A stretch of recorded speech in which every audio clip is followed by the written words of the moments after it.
Kuda hitam ini adalah sebuah istilah yang sering digunakan untuk menggambarkan sebuah kemampuan yang tidak diperhitungkan. Ibaratnya bukan jagoan lah. Nah, istilah kuda hitam ini cocok banget kita berikan ke HP yang satu ini.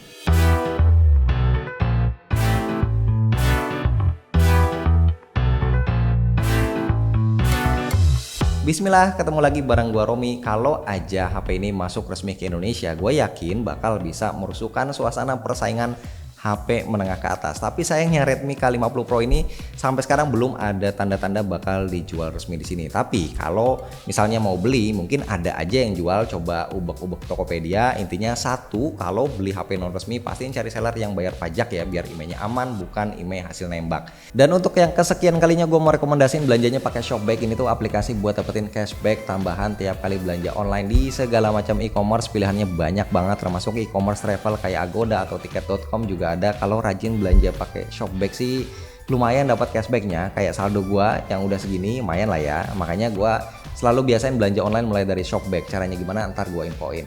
Sebelumnya gua mau shout out dulu buat sohib gua Om Yucup aka YouTuber Cupu yang minggu lalu nyempetin mampir ke studio kami bareng Mas Mobi juga. Beliau minjemin HP ini biar gua bisa nyobain kemampuannya. Nama Redmi K50 Pro sendiri sebenarnya nggak terlalu booming karena HP ini kebanyakan dijualnya di China aja, padahal dia punya potensi yang sangat tinggi, cocok lah menyandang julukan kuda hitam. Dan FYI, K50 Pro ini masuk dalam jajaran smartphone kasta tertinggi dari Redmi, nyerempet-nyerempet kasta flagship lah.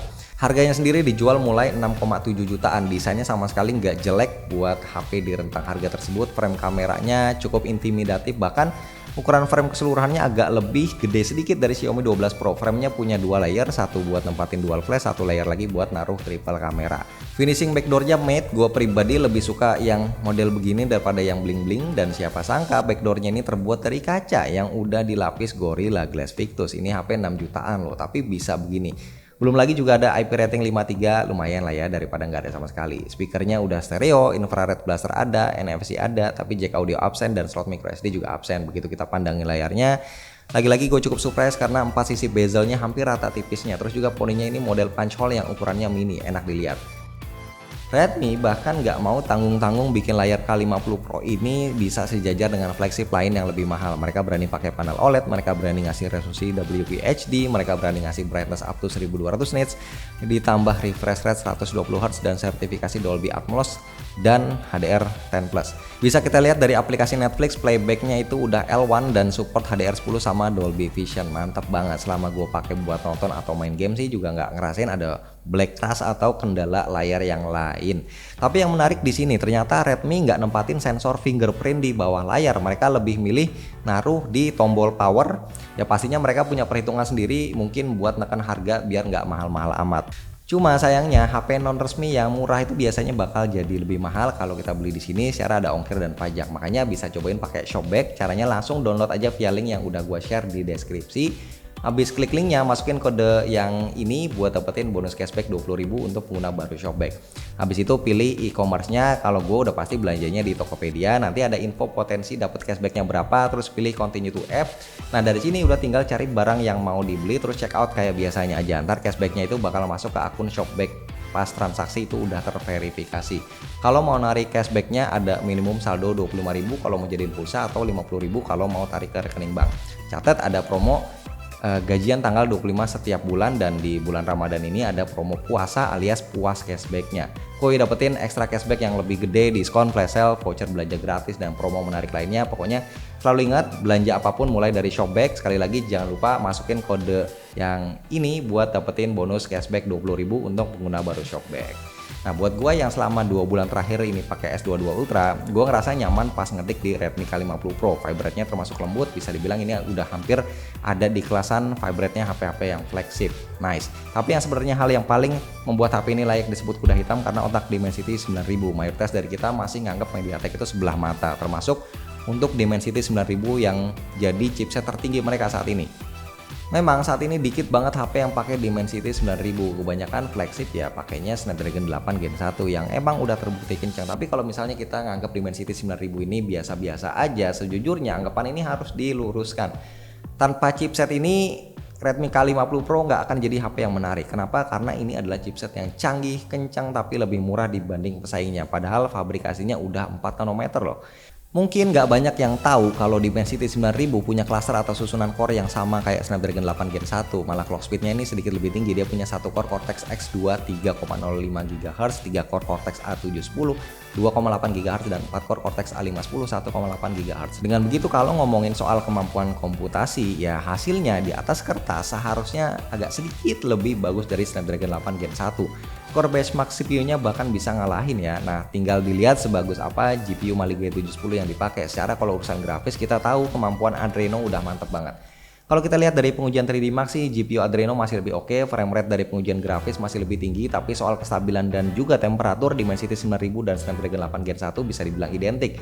Cenderung gampang panas yang akhirnya bikin stability-nya jadi nggak terlalu baik. Tapi ya intinya ini HP cukup gila sih kalau aja bisa masuk resmi ke Indonesia dengan harga 6-7 jutaan. Kita bisa dapat performance tertinggi kayak HP-HP 10 juta ke atas, belum lagi di paket penjualannya kita dapat casan 120 watt, mantap abis. Satu-satunya yang bikin gua ragu kalau HP ini adalah the real flagship karena setup kameranya yang agak jomplang. Lensa utama 108 MP ada OIS, tapi lensa ultrawide cuma 8 MP, dan satu lagi lensa makro 2 MP yang sepertinya ini udah harus dibinasain. Useless, super gimmick, udah nggak perlu ada di tahun 2022 ini.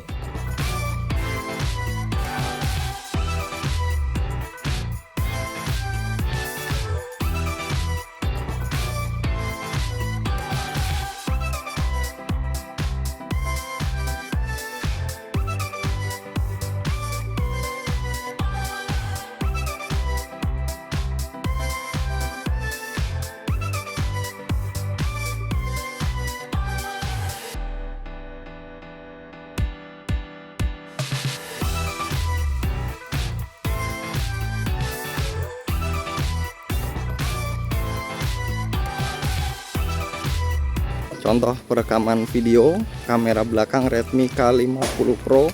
Ini gua pakai mode stabilizer ya. Di Full HD 30 fps aja mentok. Stabil banget karena ada OIS-nya ya. Kita coba lari juga masih stabil. Mantap. Perekaman 4K 30 fps. Jadi bukan mode steady ya seperti yang tadi, dan ini adalah resolusi tertingginya 4K 30 fps, dan rasanya juga masih cukup stabil sih ya. Dynamic range juga bagus, pas banget nih, awannya lagi mentereng banget.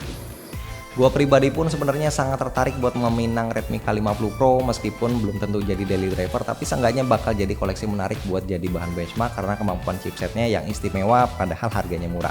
Makanya kedepannya nggak ada salahnya kita ngarep makin banyak produsen yang mau bikin HP dengan Dimensity 9000, jualnya jangan mahal-mahal 6-7 jutaan aja, tapi bisa jadi bayang-bayang Snapdragon 8 Gen 1. Dan Redmi K50 Pro ini adalah contoh yang baik untuk ditiru. Untuk Xiaomi Indonesia, buat Bos Alvin, kira-kira apakah berani untuk masukin HP ini secara resmi? Kita tunggu ya.